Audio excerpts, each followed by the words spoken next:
안녕하세요. 나나의 달콤 책방의 나나입니다.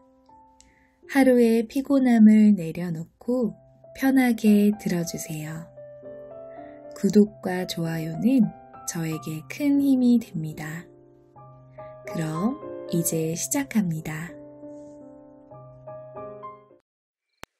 베니스의 상인.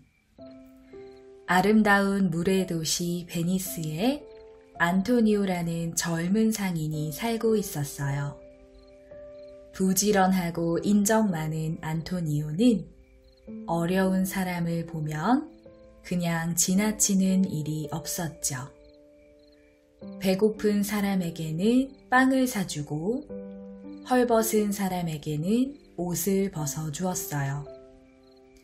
가난한 사람에게는 이자도 안 받고 선뜻 돈을 빌려주었고요. 사람들은 이런 안토니오를 늘 칭찬했어요. 안토니오에게는 바사니오라는 친한 친구가 있었어요. 하루는 바사니오가 안토니오를 찾아와 말했어요. 안토니오, 난 사랑에 빠졌다네. 벨몬트에 사는 포쇼라는 아가씨를 사랑하게 되었어. 진심으로 축하해, 바샤니오. 안토니오는 자기 일처럼 기뻐해 주었죠. 바사니오가 머리를 긁적이며 말했어요. 포쇼는 워낙 굉장한 집안의 아가씨라 만나려면 돈이 필요하다네. 자네가 3,000 두카트만 빌려줄 수 있겠나? 두카트라는 것은 옛날 유럽에서 쓰던 화폐 단위였답니다. 바사니오를 위해서라면 전 재산이라도 빌려줄 안토니오였지요. 하지만 마침 장사할 물건을 사느라 돈을 다 쓴 뒤였어요. 걱정 말게, 방법이 있을 거야. 안토니오는 밝은 목소리로 말했어요. 안토니오와 바사니오는 국리 끝에 샤일록이라는 장사꾼을 찾아갔어요. 샤일록은 돈을 빌려주고 비싼 이자를 챙겨 부자가 된 사람이었어요. 가난한 사람에게도 꼬박꼬박 비싼 이자를 받았지요. 안토니오는 평소 그런 샤일록을 몹시 못마땅하게 여겼어요.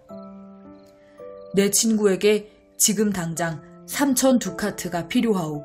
내가 보증을 설 테니 석 달만 빌려주시오.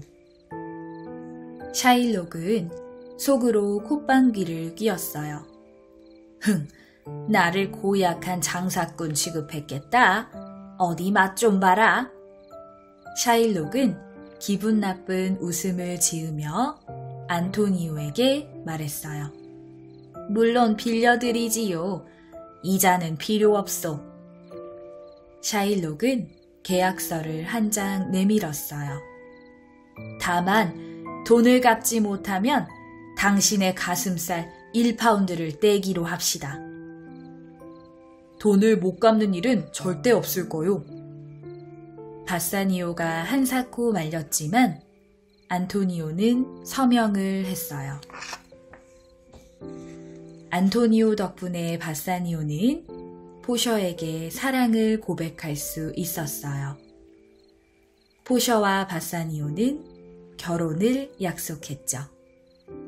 포셔가 바사니오에게 반지를 건네며 말했어요. 바사니오, 이건 우리 사랑을 뜻하는 반지예요. 무슨 일이 있어도 빼면 안 돼요? 알겠소. 내 목숨이 붙어있는 한 절대로 빼지 않으리다. 바사니오는 포셔의 손을 잡고 굳게 다짐했어요. 그때 하인이 바사니오에게 편지 한 통을 가져왔어요. 내 친구 바사니오, 내 물건을 실은 배가 폭풍을 만나 가라앉아 버렸다네. 이제 샤일록에게 빌린 돈을 갚지 못해 죽게 생겼으니 마지막으로 자네 얼굴이나 한번 봤으면 좋겠네. 편지를 읽은 바사니오의 얼굴이 하얗게 질렸어요. 지난 얘기를 들은 포셔도 깜짝 놀랐죠. 어서 가서 안토니오를 구하세요.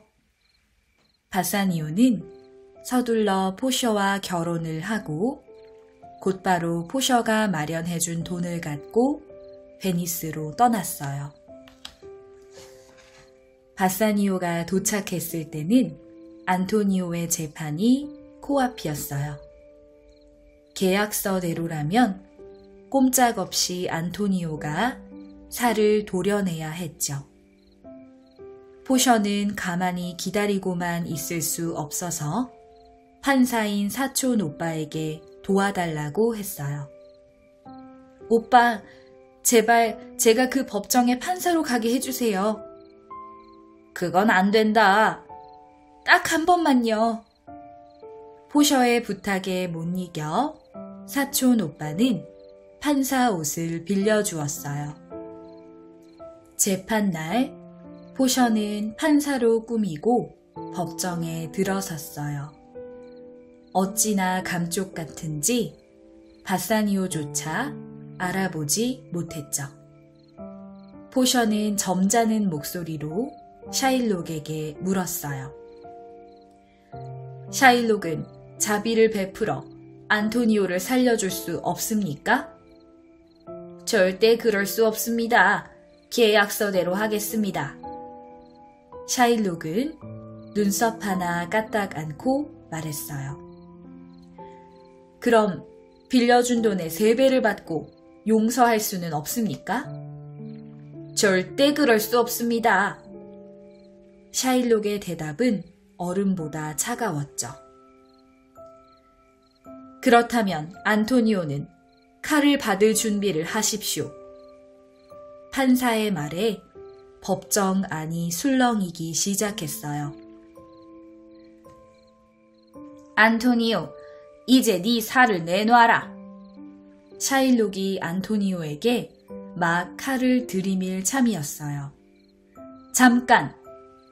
판사가 외치자 샤일록이 멈칫했어요.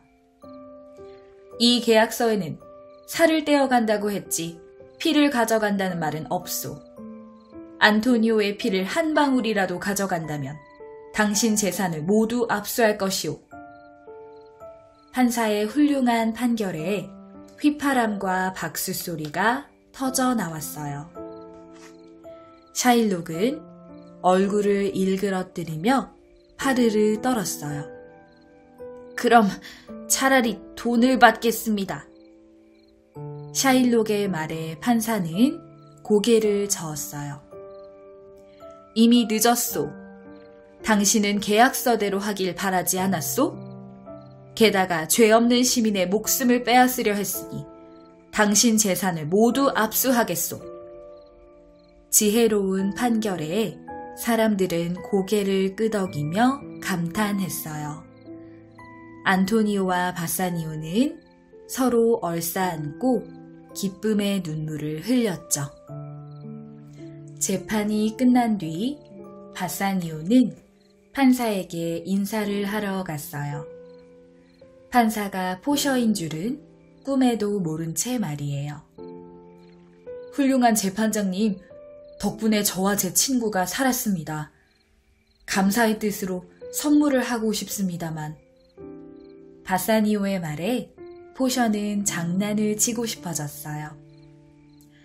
꼭 그러고 싶다면 당신 손가락에 낀 반지를 주십시오. 바사니오는 한참을 망설이다 마지못해 반지를 빼주었지요. 포셔가 서둘러 집에 돌아오고 얼마 뒤 안토니오와 바사니오도 도착했어요. 아주 현명한 재판장님 덕분에 우리가 살았다오. 바사니오가 신이 나서 얘기하자 포셔가 모른 척하며 물었어요. 정말 잘 됐네요. 그런데 내가 준 반지는 어쨌어요? 바사니오가 쩔쩔매자 웃음을 참던 포셔가 반지를 내밀며 말했어요. 이 반지는 절대 잃어버리면 안 돼요. 반지를 받아든 바사니오는 눈이 휘둥그레졌어요. 아니, 이건 내가 재판장님에게 준 반지인데? 바사니오와 안토니오가 깜짝 놀라자 포셔는 사실을 털어놓았어요. 바사니오는 포셔의 지혜와 용기에 그저 입이 딱 벌어졌죠. 참, 안토니오님께도 전해드릴 것이 있어요. 포셔는 안토니오에게 편지 한 통을 건네주었어요. 가라앉은 줄 알았던 배가 무사히 항구에 들어왔다는 소식이었죠. 뜻밖의 소식에 안토니오는 뛸 듯이 기뻐했어요. 세 사람은 밤새도록 이야기를 나누며 행복에 젖었답니다. 헨젤과 그레텔. 울창한 숲으로 둘러싸인 어느 마을에 가난한 나무꾼 가족이 살고 있었어요. 아버지와 새엄마, 헨젤과 그레텔, 이렇게 네 식구였지요. 어느 해 마을에 흉년이 들었어요. 이제 남은 거라곤 빵 2덩어리뿐인데 앞으로 어떻게 살아가지? 아버지는 밤새도록 잠도 못 자고 끙끙거렸어요. 아이들을 숲에 버리고 와요. 그 수밖에 없어요. 옆에 누워있던 새엄마가 소곤거리며 말했어요. 그날 밤 배가 고파 잠을 이루지 못하던 헨젤과 그레텔이 그 소리를 들었어요. 오빠, 어떡하지?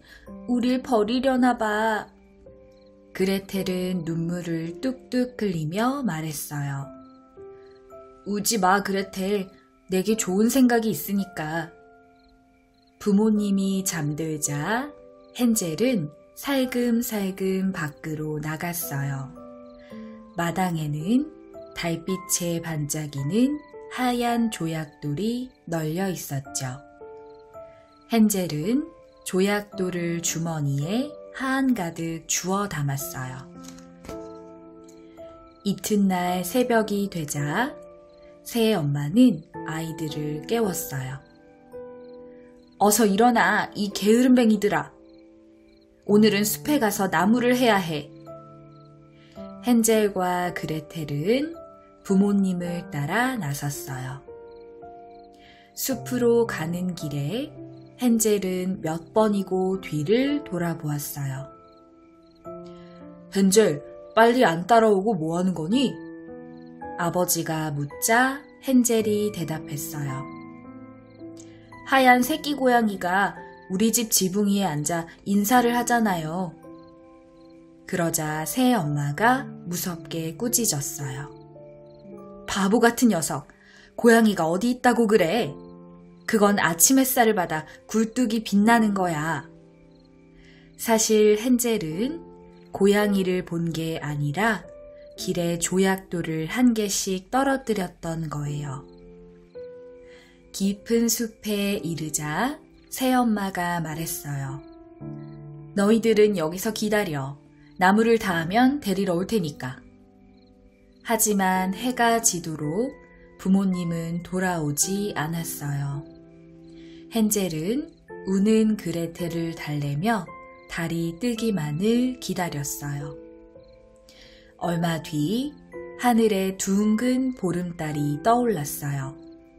그러자 하얀 조약돌이 달빛에 반짝이며 길을 가르쳐 주었죠. 아이들은 밤새도록 걸어서 동틀 무렵에야 집에 도착했어요.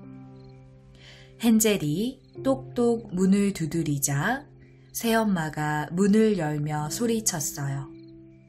도대체 숲에서 얼마나 논 거니? 아예 안 돌아오는 줄 알았다. 하지만 아버지는 몹시 기뻐하며 아이들을 꼭 안아주었죠.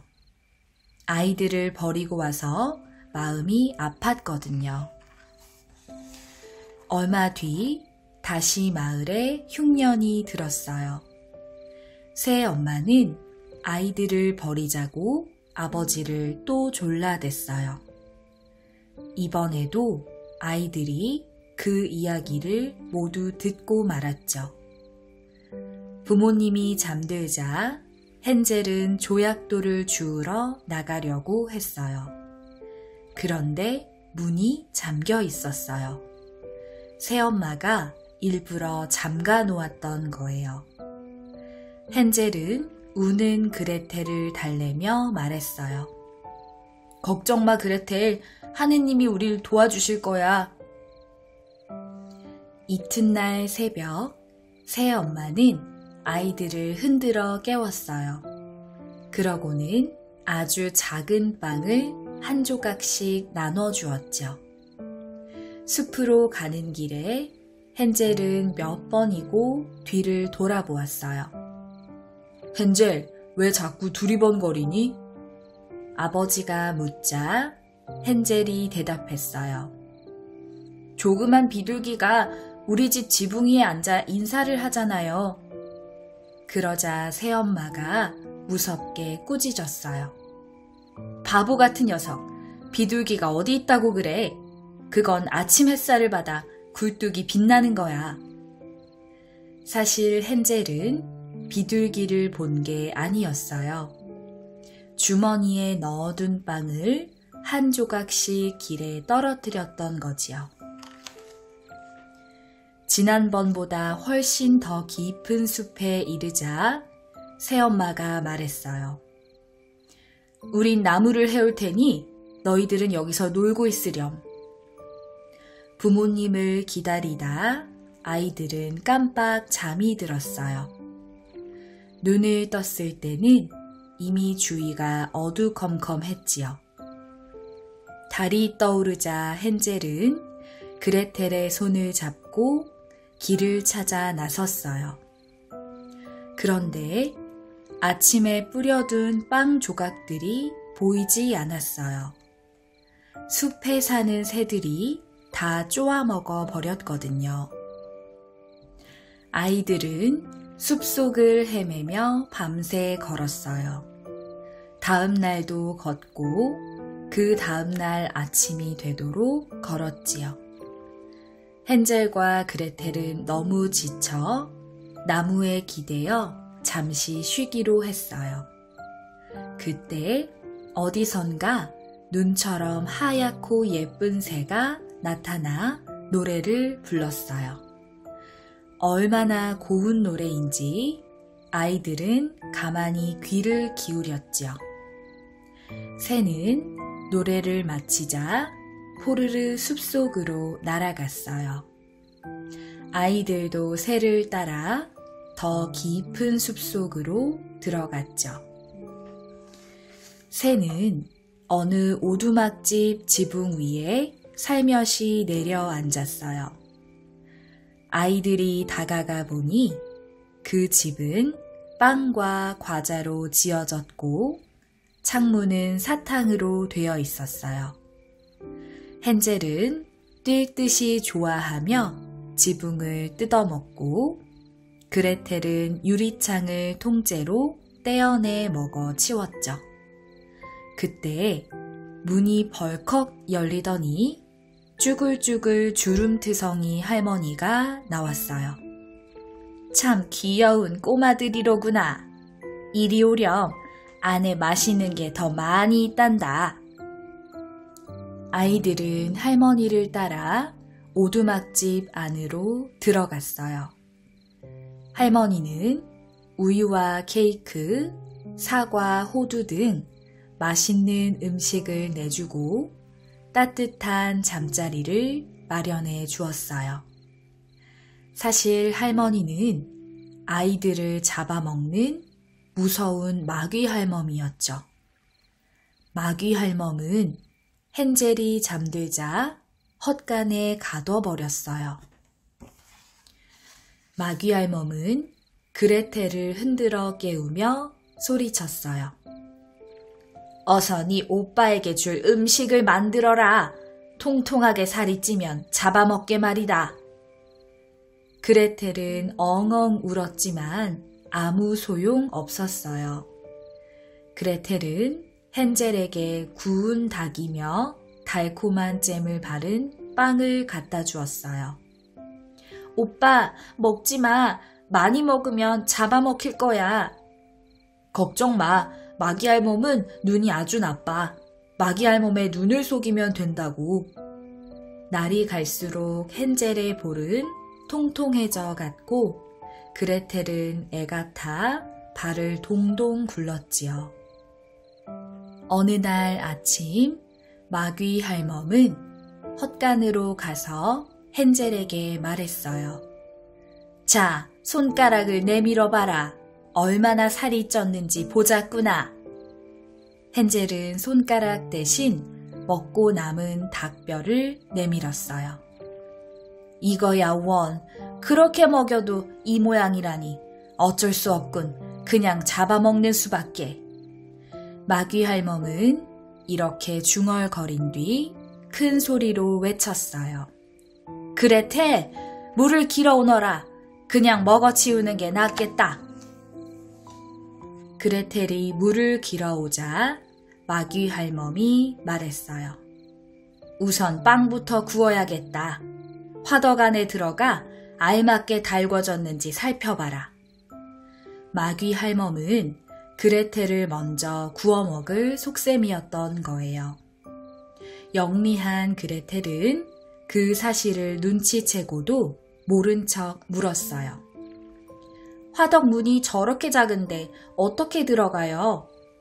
바보 같으니 작긴 뭐가 작다는 거야? 자 봐라, 나도 충분히 들어갈 수 있지. 마귀 할멈이 화덕 안으로 고개를 쑥 들이밀었어요.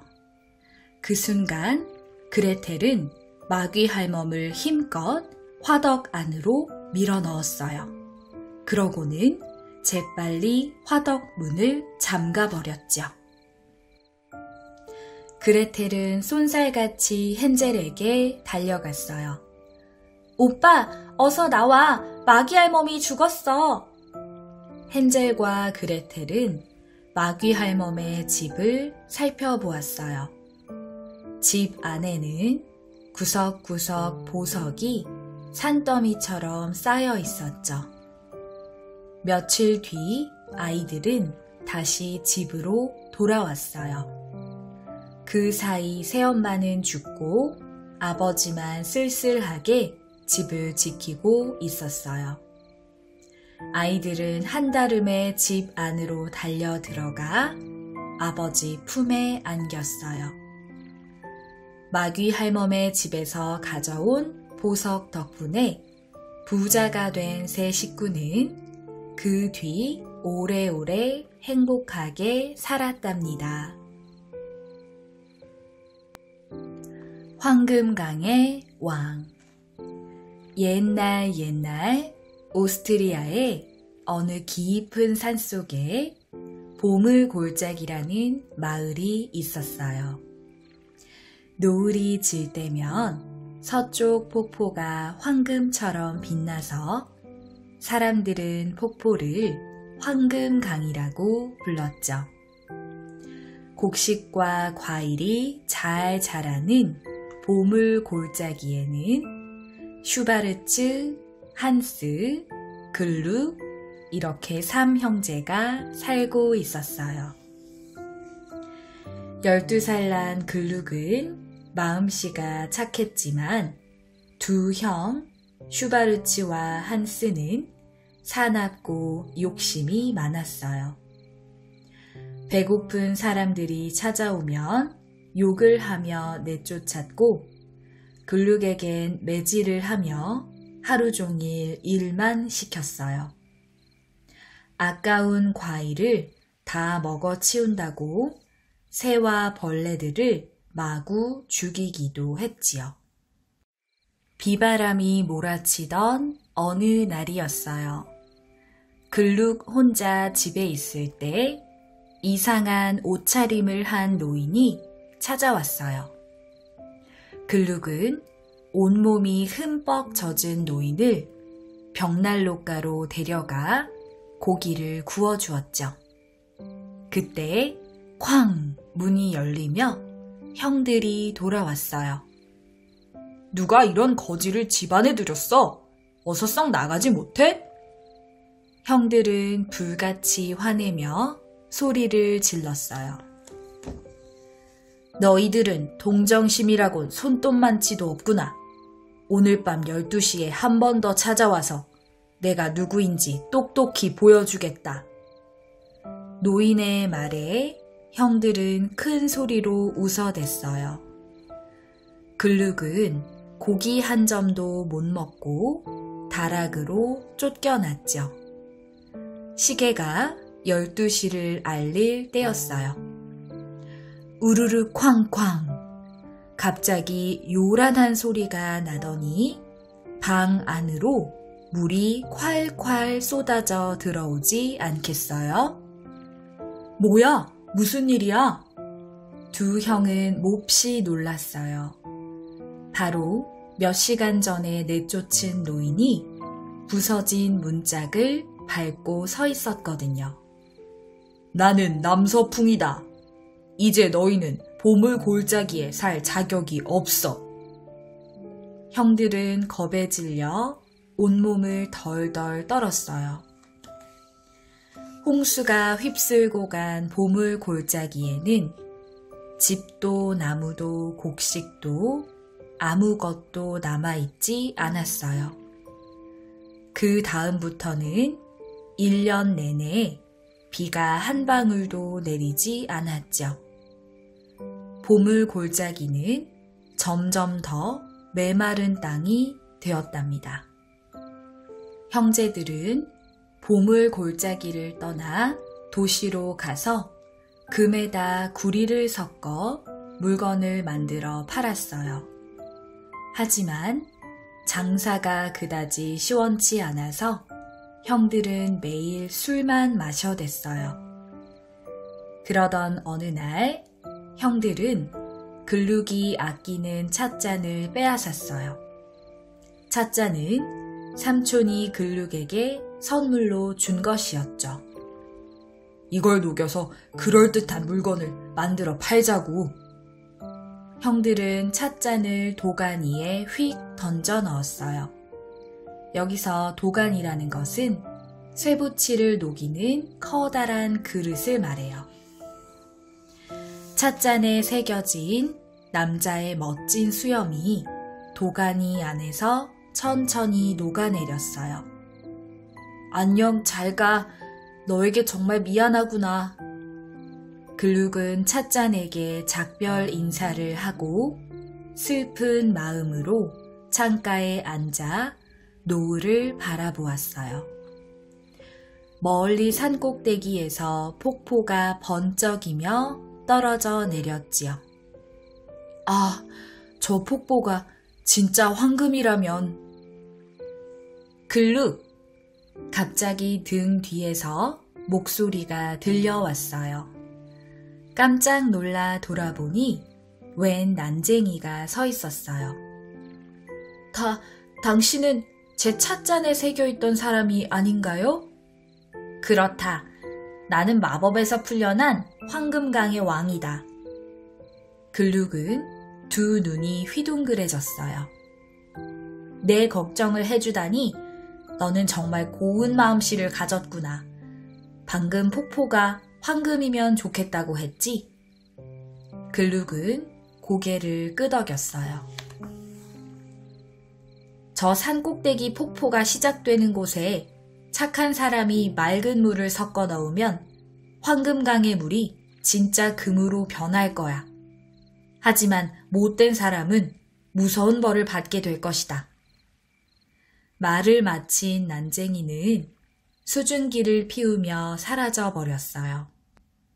글룩은 꿈을 꾼 듯 한참 동안 멍하니 서 있었어요. 뭐? 강물이 진짜 금으로 변한다고? 글룩의 말을 듣고 형들이 소리쳤어요. 그럼 내가 먼저 가야지.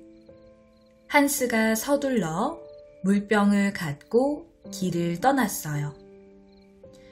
이보시오, 목이 타서 죽을 것 같소. 물 좀 주시오. 한스는 산길에서 지친 노인을 만났지만 본 척도 들은 척도 하지 않았어요. 한스가 산 꼭대기에서 폭포를 향해 물병을 던지자 쾅! 천둥 소리가 울렸어요. 그 순간 한스는 검은 바위 덩어리로 변하고 말았답니다. 슈바르츠도 폭포를 찾아 떠났어요. 아저씨, 목이 말라요. 물 좀 주세요.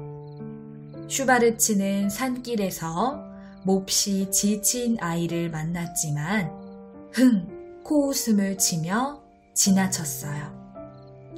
그러고는 산 꼭대기에 이르러 물병을 던졌을 때 무슨 일이 일어났을까요? 슈바르츠도 검은 바위 덩어리가 되고 말았답니다. 형들이 돌아오지 않자 글룩은 걱정이 되었어요. 이번에는 글룩이 물병을 갖고 산을 오르기 시작했죠. 높은 산에 오르자 미끄러운 얼음길이 나타났어요. 거기에 개 한 마리가 목이 말라 헉헉거리고 있었죠. 아이 참, 딱하기도 해라.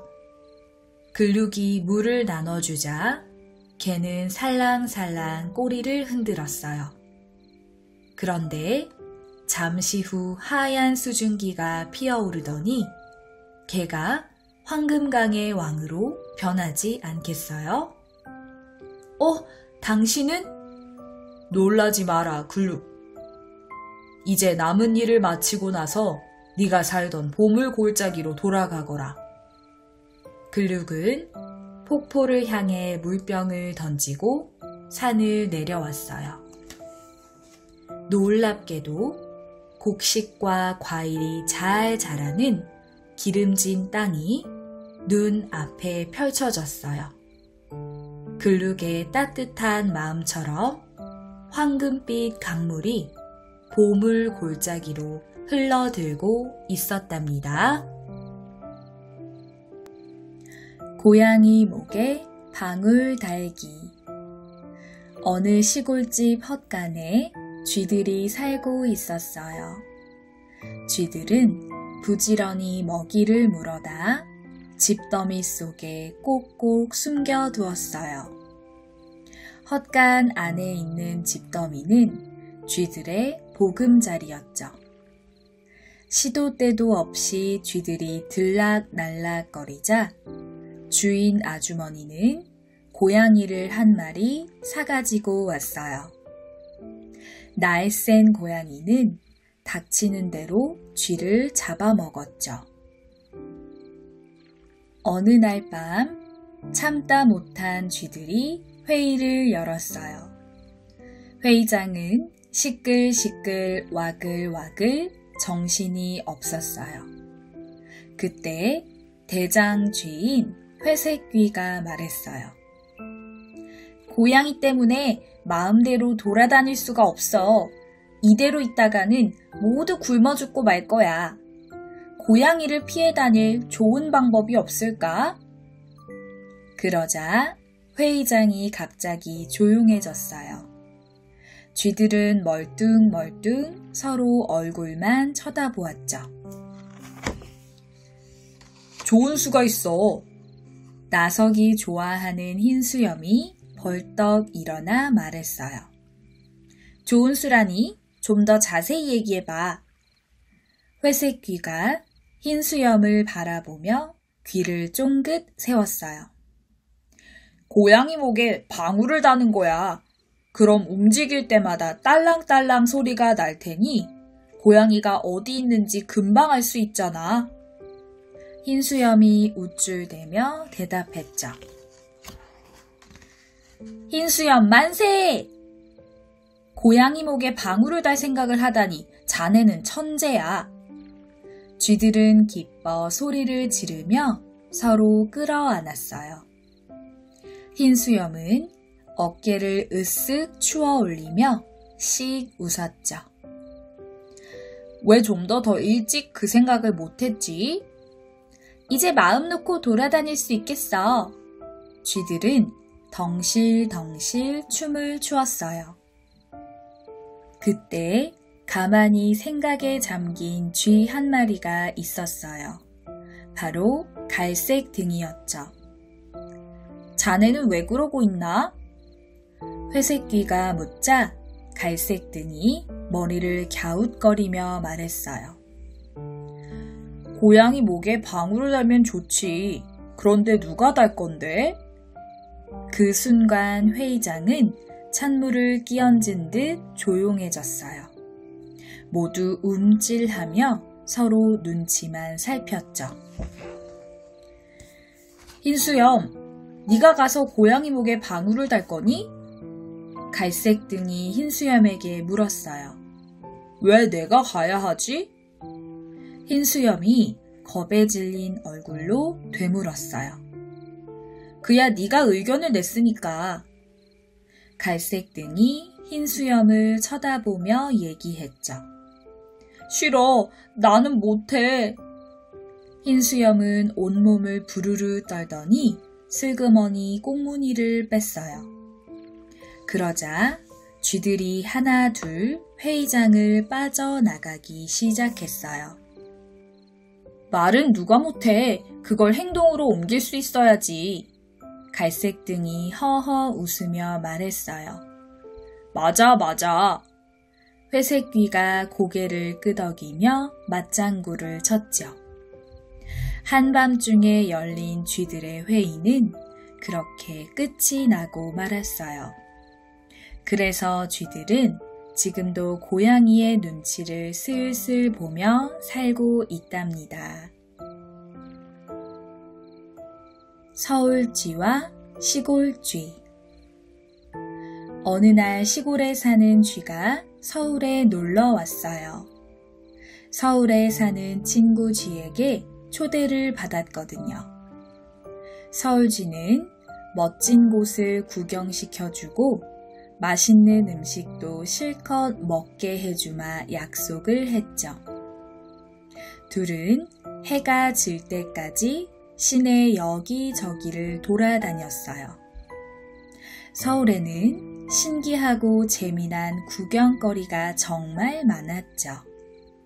하루 종일 다녔더니 다리도 아프고 배가 고팠어요.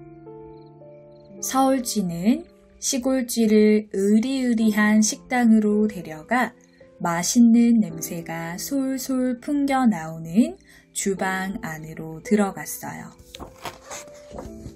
식탁 위에 차려진 음식을 보고 시골쥐는 깜짝 놀랐어요. 신선한 과일과 채소로 만든 샐러드, 갓 구워서 김이 모락모락 나는 빵, 고소한 버터 냄새가 은은히 풍기는 달팽이 요리, 잘 익은 포도로 만든 붉은 포도주, 그리고 후식으로 먹을 치즈케이크가 놓여 있었죠. 너는 매일 이렇게 훌륭한 음식을 먹고 사니? 시골쥐가 서울쥐에게 물었어요. 서울에서 이 정도쯤이야 보통이야. 자, 어서 먹자. 서울쥐가 우쭐대며 말했어요. 시골쥐는 서울쥐가 무척 부러웠죠.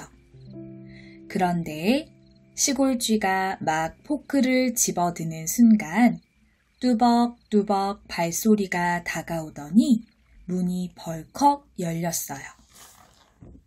서울쥐는 갑자기 자리에서 벌떡 일어나 쥐구멍을 향해 달리기 시작했어요.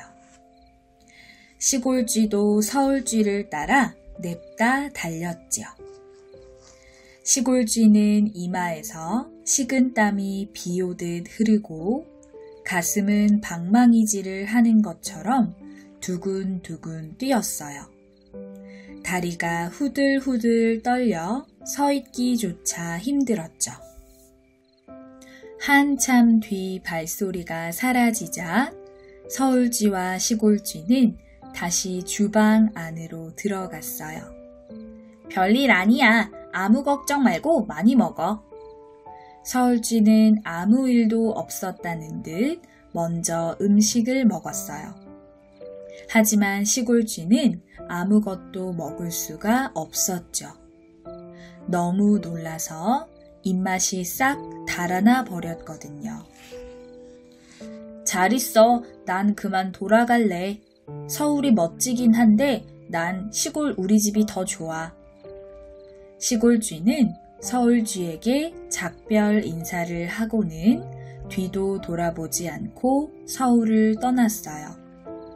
그 뒤 공기 좋고 평화로운 시골에서 지금까지 마음 편히 살고 있답니다. 잭과 콩나무. 옛날 어느 마을에 가난한 어머니와 아들 잭이 있었어요. 가진 거라고는 밀키 화이트라는 젖소 한 마리뿐이어서 우유를 짜서 팔아 어렵게 하루하루 살아갔지요.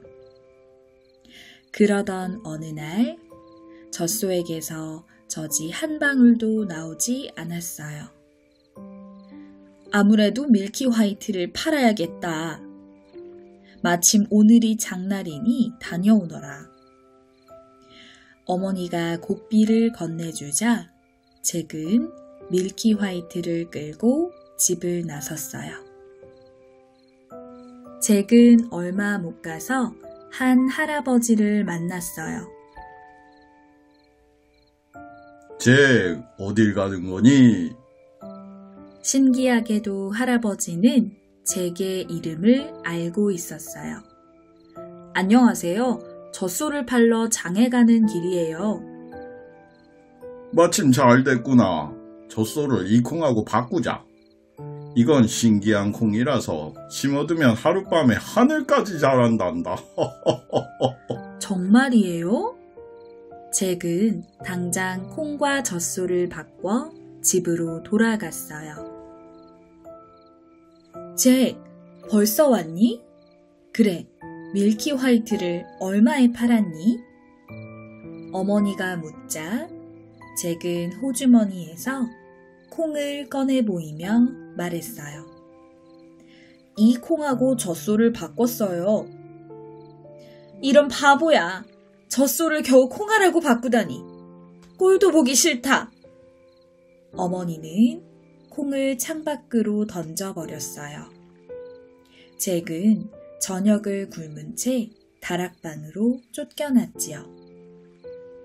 다음 날 아침 눈을 뜬 잭은 고개를 갸우뚱했어요. 아침이면 환하던 다락방 안이 어두컴컴했거든요.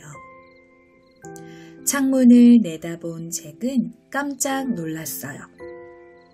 우와, 그 할아버지 말이 사실이었어. 어제 어머니가 내던진 콩이 밤새 자라서 덩굴이 하늘을 찌를 듯 뻗어 있었던 거예요. 잭은 껑충 뛰어 콩나무로 올라갔어요. 도대체 끝이 어디지? 잭은 궁금해서 계속 콩나무 덩굴을 타고 올라갔죠. 놀랍게도 콩나무 덩굴은 하늘까지 닿아 있었어요. 구름 사이로 으리으리한 집이 한 채 보였죠. 문 앞에는 몸집이 커다란 아주머니가 서 있었어요. 안녕하세요, 아주머니. 아침밥 좀 주실 수 있나요? 잭이 공손하게 말했어요. 빨리 달아나라. 안 그러면 네가 아침밥이 될 거야. 우리 남편은 너같이 어린 남자애를 잡아먹는 거인이거든. 하지만 너무 배가 고파요. 제발 먹을 것 좀 주세요. 잭이 조르자 부인은 부엌으로 데려가 빵과 우유를 주었어요. 쿵쾅 쿵쾅 커다란 발자국 소리에 온 집안이 흔들렸어요. 큰일 났다. 남편이 왔어. 빨리 이리로 숨어라. 부인은 오븐 속에 재빨리 잭을 밀어 넣었어요. 그때 거인이 들어서며 코를 킁킁거리며 말했어요. 어디서 사람 냄새가 나는데 어느 놈이든 아침밥으로 먹어야지. 그러자 부인이 말했어요. 어제 당신이 먹어치운 사람 냄새겠죠. 아침밥을 차릴 테니 어서 씻고 오세요. 거인이 나가자 잭이 오븐에서 머리를 삐죽 내밀었어요. 아직 나오면 안 돼. 남편이 잠들면 그때 도망쳐라. 아침밥을 먹은 거인은 자루를 풀고 금화를 세기 시작했어요. 그러다 어느새 드르렁 드르렁 코를 골았죠. 잭은 오븐에서 살금살금 기어나와 얼른 금화자루를 짊어지고 콩나물을 향해 달렸어요. 잭은 금화자루를 마당으로 휙 던지고서 주르륵 나무 덩굴을 타고 아래로 내려왔어요. 어머니, 이리 좀 와보세요. 잭은 어머니 앞에 금화를 쏟아 놓았어요. 어머나, 이게 다 뭐니? 콩나무 덩굴을 타고 하늘에 올라가 가져온 금화예요. 정말 그 콩은 보통 콩이 아니라고요. 잭과 어머니는 금화 덕분에 한동안 걱정 없이 살았어요. 하지만 한참 지나자 금화자루도 바닥이 보이기 시작했죠. 잭은 다시 거인의 집에 가기로 마음먹었어요. 어느 이른 아침 잭은 나무를 타고 다시 하늘로 올라갔어요. 안녕하세요, 아주머니. 먹을 것 좀 주세요. 잭은 지난번처럼 거인 부인에게 말했어요. 부인은 거인이 나타나자 잭을 또 오븐 속에 숨겨주었죠. 아침을 먹은 거인은 암탉을 가져다 놓고 소리쳤어요. 황금알을 놔라. 그러자 정말 닭이 황금알을 낳았어요. 거인은 곧 집이 떠나갈 듯 코를 골았지요. 잭은 오븐에서 나와 암탉을 끌어안고는 콩나물을 향해 달렸어요. 집에 돌아온 잭은 어머니 앞에 암탉을 내놓고 외쳤어요. 황금알을 낳아라! 암탉은 황금알을 낳고 또 낳았어요. 잭과 어머니는 황금알을 팔아 금세 부자가 되었죠. 그런데 잭은 또 거인의 집에 무엇이 있을까 궁금해졌어요. 다음 날 아침 잭은 다시 콩나물 덩굴 위로 올라갔어요. 이번에는 부인의 눈에도 띄지 않게 들어가 큰 솥 안에 숨었어요. 사람 냄새가 나. 거인이 소리쳤어요. 금화자루와 암탉을 훔쳐간 녀석이 오븐 속에 숨었나 봐요. 부인이 오븐을 확 열어 젖혔어요. 하지만 잭이 거기 있을 리가 없었죠. 아침을 먹은 거인은 황금 하프를 가져왔어요. 하프야, 하프야, 노래해라.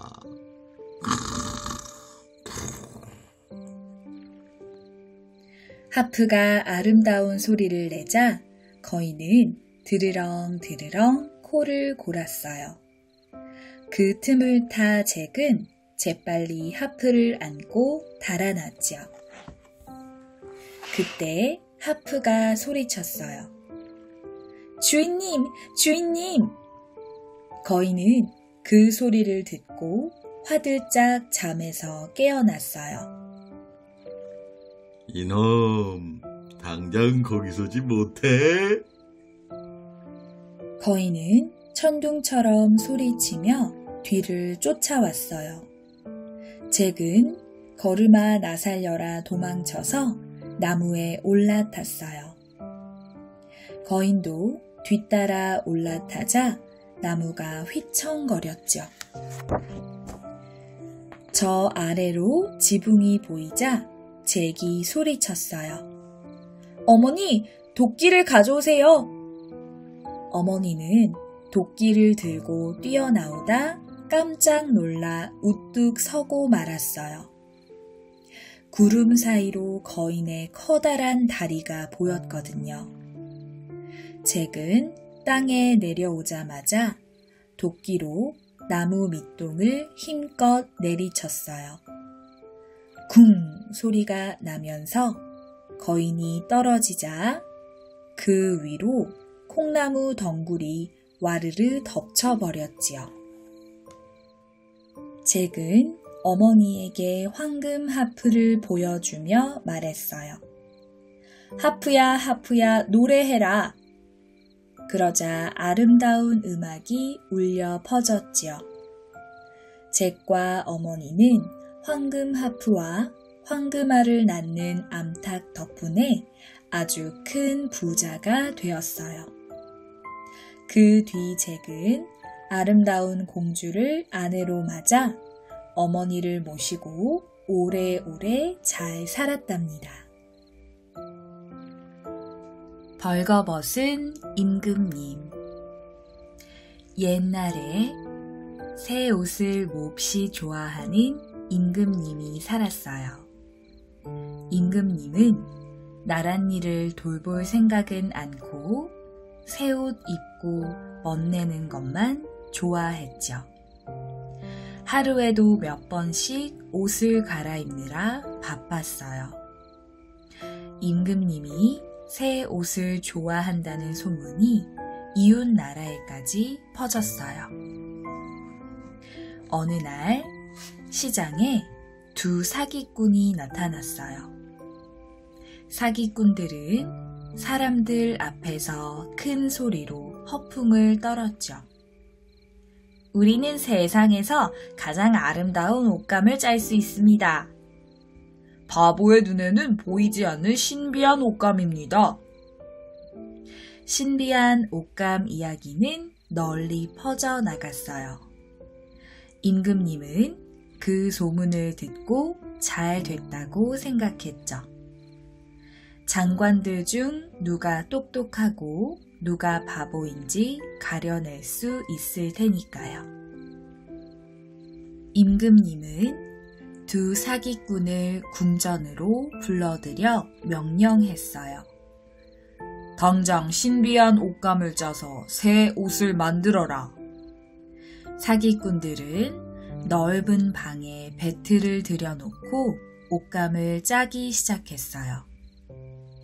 임금님이 준 좋은 비단실과 금실은 가방 속에 쏙 감추고 밤늦도록 빈 배틀 앞에 앉아 옷감 짜는 흉내만 냈죠. 며칠이 지났어요. 임금님은 옷감을 얼마나 짰는지 궁금했어요. 그런데 바보에게는 신비한 옷감이 보이지 않는다는 말이 떠올랐죠. 먼저 가장 믿음직스러운 나이든 장관을 보내기로 했어요. 나이든 장관은 지혜로운 사람이니 신비한 옷감을 잘 볼 수 있을 거야. 두 사기꾼이 일하는 방으로 간 나이든 장관은 깜짝 놀랐어요. 맙소사, 왜 옷감이 보이지 않는 거지? 나이든 장관은 눈앞이 아찔했어요. 두 눈을 질끈 감았다가 다시 떴지만 여전히 배틀은 텅 비어 보였어요. 이럴 수가, 내가 바보란 말인가? 이 사실을 아무도 알아서는 안 돼. 나이든 장관은 시치미를 떼고 거짓말을 했어요. 오, 정말 옷감이 멋지군. 그리고 임금님에게 가서 말했어요. 옷감이 아주 근사합니다. 얼마 뒤 임금님은 정직한 젊은 장관을 보내 옷감을 보고 오라고 했어요. 하지만 젊은 장관도 마찬가지였죠. 보고 또 보아도 배틀에는 아무것도 없었어요. 젊은 장관은 속으로 덜컥 겁이 났어요. 옷감이 안 보인다고 하면 사람들이 날 바보라고 놀리겠지? 사기꾼이 옷감을 든 신용을 하며 다가오자 젊은 장관은 시치미를 떼고 말했어요. 오호, 이제까지 본 옷감 중 최고로군. 임금님은 신비한 옷감을 직접 보고 싶어졌어요. 그래서 신하들을 거느리고 사기꾼들이 일하는 방으로 갔지요. 사기꾼들은 배틀 앞에 앉아 열심히 옷감을 짜는 척했어요. 정말 근사하지 않습니까? 나이든 장관이 말했어요. 폐하, 이 화려한 색깔과 아름다운 무늬 좀 보십시오.